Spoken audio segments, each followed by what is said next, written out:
এটা মটর ডাল ভিজিয়ে রাখবো বড়ির জন্য।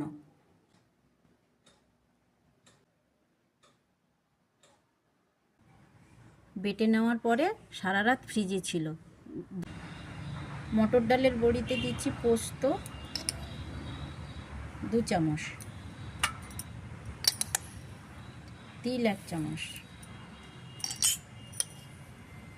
কালো জিরে 1/2 চামচ, কাঁচা লঙ্কা বাটা দিচ্ছি। কেউ চাইলে গুঁড়ো লঙ্কাও দিতে পারেন। মুসুর ডালের বড়িতেও দেবেন, আমি ভুলে গেছিলাম দেইনি।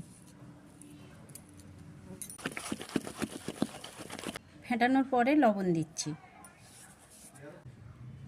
তেল দেওয়া জলের মধ্যে দেখছি যে ভেসে উঠছে কিনা। এই দেখুন ভেসে উঠেছে, তাহলে ফেটানো হয়ে গেছে।